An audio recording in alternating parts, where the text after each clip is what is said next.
Putin, President of the Russian Federation, and to invite him to address the Assembly.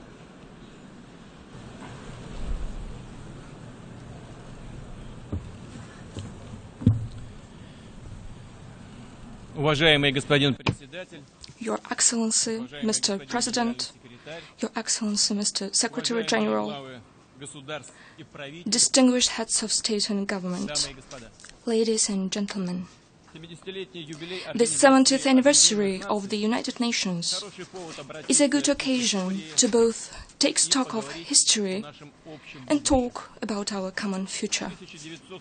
In 1945, the countries that defeated Nazism joined their efforts to lay solid foundations for the post-war world order.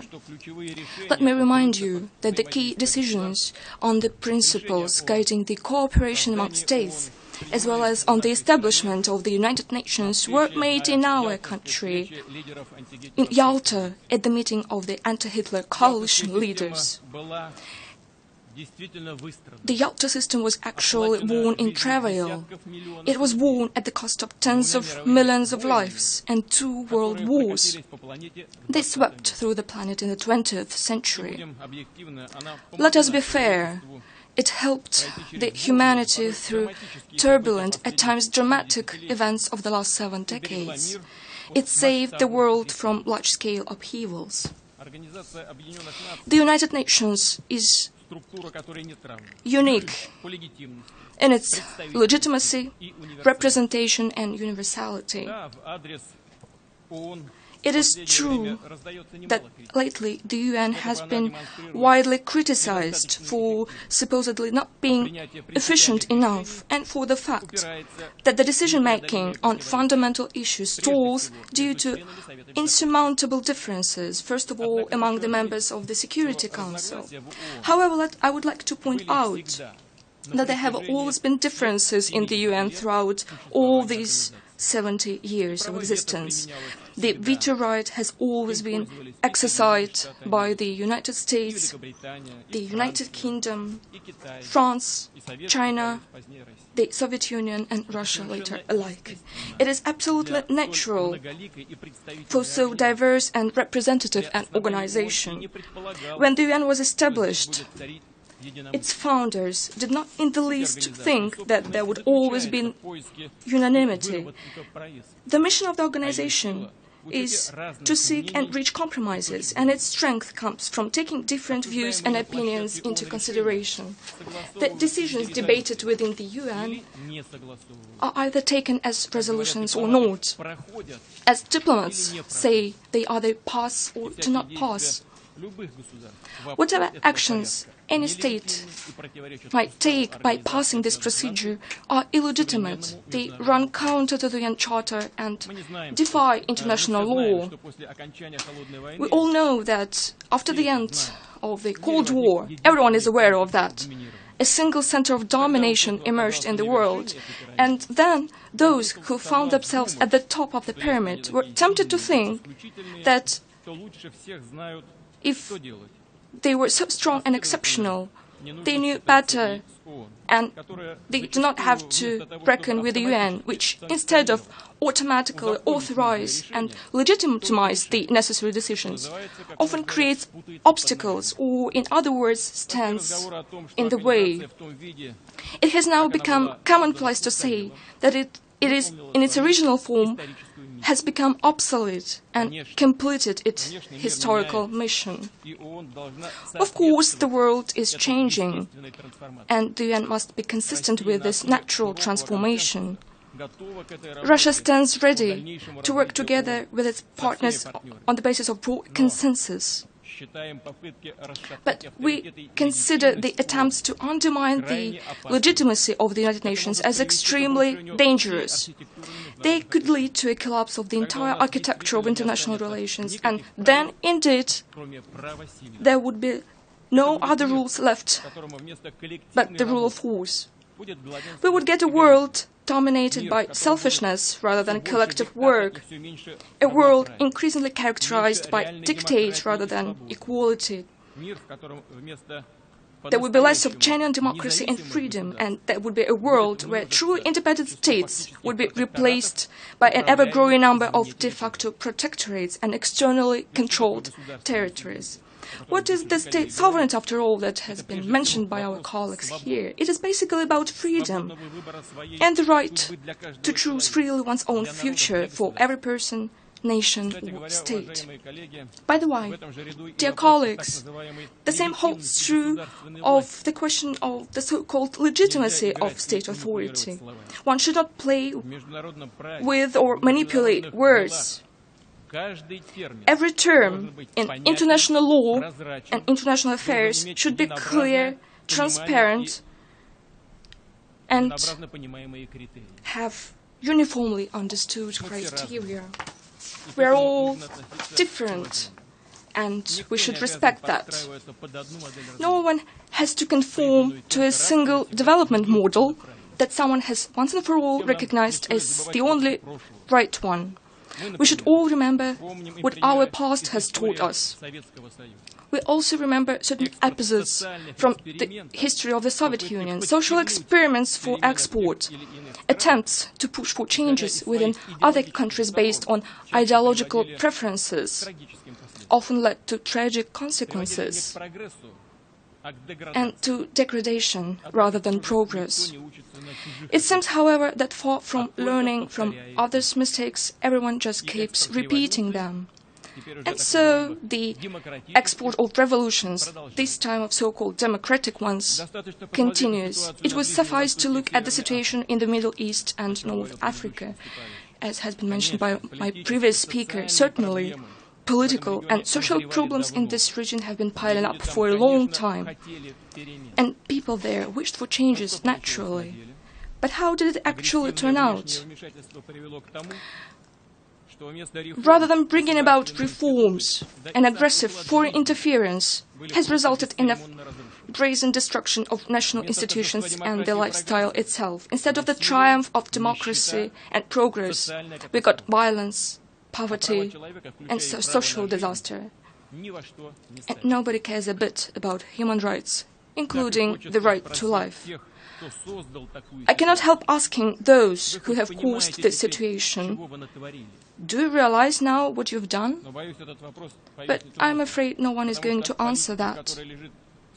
Indeed, policies based on self-conceit and belief in one's exceptionality and impunity have never been abandoned.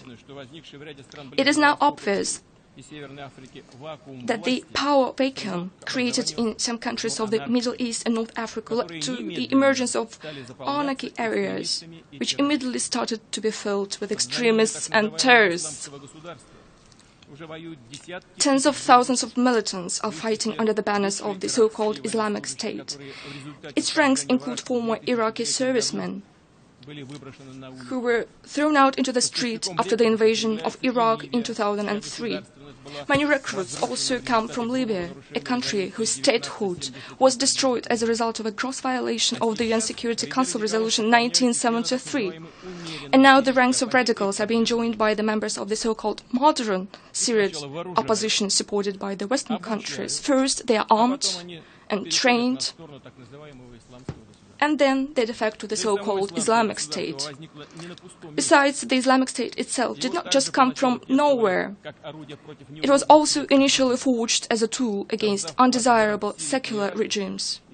Having established a foothold in Iraq and Syria, the Islamic State has become actively expanding to other regions. It is seeking dominance in the Islamic world. And not only there, and its plans go further than that. The situation is more than dangerous. In these circumstances, it is hypocritical and irresponsible to make loud declarations about the threat of international terrorism while turning a blind eye to the channels of financing and supporting terrorists, including the process of drug trafficking and illicit trade in oil and arms. It would be equally irresponsible to try to manipulate extremist groups and place them at one's service in order to achieve one's own political goals in the hope of later dealing with them or, in other words, liquidating them. To those who do so, I would like to say, dear sirs, no doubt you're dealing with rough and cruel people, but they're no way primitive or silly. They're just as clever as you are, and you never know who is manipulating whom. And the recent data on arms transfer to this most moderate opposition is the best proof of it. We believe that any attempts to play games with terrorists, let alone to arm them, are not just short-sighted, but fire hazardous. This may result in the global terrorist threat increasing dramatically and engulfing new regions, especially given that Islamic State camps train militants from many countries, including the European countries. Unfortunately, dear colleagues, I have to put it frankly, Russia is not an exception. We cannot allow these criminals who have already tasted blood to return back home and continue their evil doings. No one wants this to happen. Does he? Russia has always been consistently fighting against terrorism in all its forms. Today we provide military and technical assistance both to Iraq and Syria and many other countries of the region who are fighting terrorist groups. We think it is an enormous mistake to refuse to cooperate with the Syrian government and its armed forces who are violently fighting terrorism face to face. We should finally acknowledge that no one but President Assad's armed forces and Kurds militia are truly fighting the Islamic State and other terrorist organizations in Syria. We know about all the problems and contradictions in the region, but which were based on the reality. Dear colleagues, I must note that such an honest and frank approach of Russia has been recently used as a pretext to accuse it of its growing ambitions, as if those who say it have no ambitions at all. However, it's not about Russia's ambitions, dear colleagues, but about the recognition of the fact that we can no longer tolerate the current state of affairs in the world. What we actually propose is to be guided by common values and common interests rather than ambitions. On the basis of international law, we must join efforts to address the problems that all of us are facing and create a genuinely broad international coalition against terrorism. Similar to the anti-Hitler coalition, it could unite a broad range of forces that are resolutely resisting those who, just like the Nazis, sow evil and hatred of humankind. And naturally, the Muslim countries are to play a key role in the coalition, even more so because the Islamic State does not only pose a direct threat to them, but also desecrates one of the greatest world religions by its bloody crimes. The ideologists of militants make a mockery of Islam and pervert its true humanistic values. I would like to address Muslim spiritual leaders as well.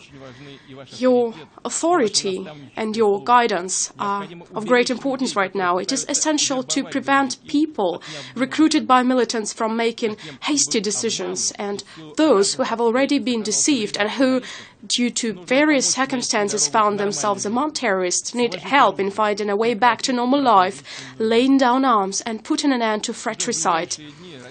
Russia will shortly convene, as the current President of the Security Council, a ministerial meeting to carry out a comprehensive analysis of threats in the Middle East. First of all, we propose discussing whether it is possible to agree on a resolution aimed at coordinating the actions of all the forces that confront the Islamic State and other terrorist organizations. Once again, this coordination should be based on the principles of the UN Charter. We hope that the international community will be able to develop a comprehensive strategy of political stabilization as well as social and economic recovery of the Middle East. Then, dear friends, there would be no need for new refugee camps. Today, the flow of people who were forced to leave their homeland has literally engulfed first neighboring countries and then Europe itself. There are hundreds of thousands of them now, and there might be millions before long. In fact, it is a new, great and tragic migration of peoples, and it is a harsh lesson for all of us, including Europe. I would like to stress, refugees undoubtedly need our compassionate support. However, the only way to solve this problem at a fundamental level is to restore the statehood where it has been destroyed, to strengthen the government institutions where they still exist or are being re-established, to provide comprehensive assistance of military, economic and material nature to countries in a difficult situation, and certainly to those people who, despite all the ordeals, will not abandon their homes. Naturally, any assistance to sovereign states can and must be offered rather than imposed exclusively and solely in accordance with the UN Charter. In other words, everything in this field that is being done or will be done pursuant to the norms of international law must be supported by our organization. Everything that contravenes the UN Charter must be rejected. Above all, I believe it is of the utmost importance to help restore government's institutions in Libya, support the new government of Iraq, and provide comprehensive assistance to the legitimate government of Syria. Dear colleagues, ensuring peace and regional and global stability remains the key objective of the international community with the UN at its helm. We believe this means creating a space of equal and indivisible security, which is not for the select few, but for everyone. Yes, it is a challenging, complicated and time-consuming task, but there is simply no other alternative. However, the bloc thinking of the times of the Cold War and the desire to explore new geopolitical areas is still present among some of our colleagues. First, they continued their policy of expanding NATO. What for? If the Warsaw Bloc stopped its existence, the Soviet Union had collapsed, and nevertheless, the NATO continues expanding, as well as its military infrastructure. Then they offered the post-Soviet countries a false choice, either to be with the West or with the East. Sooner or later, this logic of confrontation was bound to spark off a grave geopolitical crisis. This is exactly what happened in Ukraine, where the discontent of population with the current authorities was used and a military coup was orchestrated from outside that triggered a civil war as a result. We are confident that only through full and faithful implementation of the Minsk agreements of February 12, 2015 can we put an end to the bloodshed and find a way out of the deadlock. Ukraine's territorial integrity cannot be ensured by threats of force and force of arms. What is needed is a genuine consideration for the interests and rights of the people in the Donbas region and respect for their choice. There is a need to coordinate with them as provided for by the Minsk agreements, the key elements of the country's political structure. These steps will guarantee that Ukraine will develop as a civilized state, as an essential link in building a common space of security and economic cooperation both in Europe and in Eurasia. Ladies and gentlemen, I have mentioned this common space of economic cooperation on purpose. Not long ago, it seemed that in the economic sphere, with its objective market laws, we would learn to live without dividing lines. We would build on transparent and jointly formulated rules, including the WTO principles stipulating the freedom of trade and investment and open competition. Nevertheless, today, unilateral sanctions circumventing the UN Charter have become almost commonplace. In addition to pursuing political objectives, these sanctions serve as a means of eliminating competitors. I would like to point out another sign of a growing economic selfishness. Some countries have chosen to create closed and exclusive economic associations, with the establishment being negotiated behind the scenes, in secret, from those countries' own citizens, the general public, business community, and from other countries. Other states whose interests may be affected are not informed of anything either. It seems that we are about to be faced with an accomplished fact that the rules of the game have been changed in favor of a narrow group of the privileged, with the WTO having no say. This could unbalance the trade system completely and disintegrate the global economic space. These issues affect the interests of all states and influence the future of the world economy as a whole. That is why we propose discussing them within the UN, WTO and G20. Contrary to the policy of exclusiveness, Russia proposes harmonizing regional economic projects. I refer to the so-called integration of integrations based on universal and transparent rules of international trade. As an example, I would like to cite our plans to interconnect the Eurasian Economic Union and China's initiative of the Silk Road Economic Belt. We still believe that harmonizing the integration processes within the Eurasian Economic Union and the European Union is highly promising. Ladies and gentlemen, the issues that affect the future of all people include the challenge of global climate change. It is in our interest to make the UN Climate Change Conference to be held in December in Paris a success. As part of our national contribution, we plan to reduce by 2030 the greenhouse gas emissions to 70–75% of the 1990 level. I suggest, however, we should take a wider view on this issue. Yes, we might diffuse the problem for a while by setting quotas on harmful emissions or by taking other measures that are nothing but tactical, but we will not solve it that way. We need a completely different approach. We have to focus on introducing fundamentally new technologies inspired by nature, which would not damage the environment, but would be in harmony with it. Also, they would allow us to restore the balance between the biosphere and technosphere upset by human activities. It is indeed a challenge of planetary scope, but I'm confident that humankind has intellectual potential to address it. We need to join our efforts. I refer first of all to the states that have a solid research basis and that have made significant advances in fundamental science. We propose convening a special forum under the UN auspices for a comprehensive consideration of the issues related to the depletion of natural resources, destruction of habitat and climate change. Russia would be ready to co-sponsor such a forum.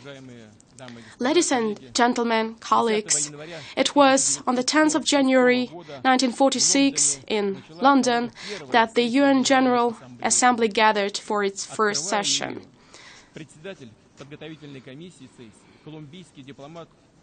Mr. Zuleta Angel, a Colombian diplomat and the chairman of the Preparatory Commission, opened the session by giving, I believe, a concise definition of the basic principles that the UN should follow in its activities, which are free will, defiance of scheming and trickery, and spirit of cooperation. Today, his words sound as a guidance for all of us. Russia believes in the huge potential of the United Nations, which should help us avoid a new global confrontation and engage in strategic cooperation. Together with other countries, we will consistently work towards strengthening the central coordinating role of the UN. I'm confident that by working together, we will make the world stable and safe, as well as provide conditions for the development of all states and nations. Thank you.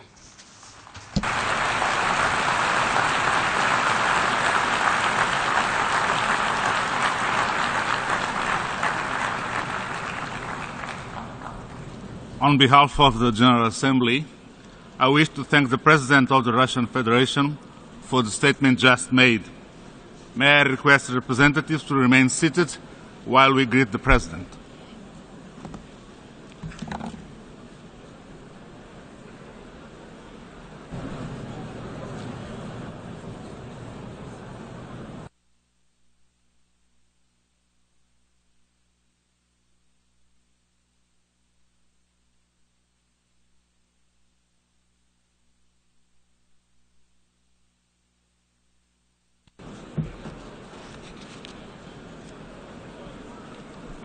The Assembly will hear an address by Her Excellency Park Geun-hye, President of the Republic of Korea. I request the protocol to escort Her Excellency. Yeah. Yeah. Quietness, please.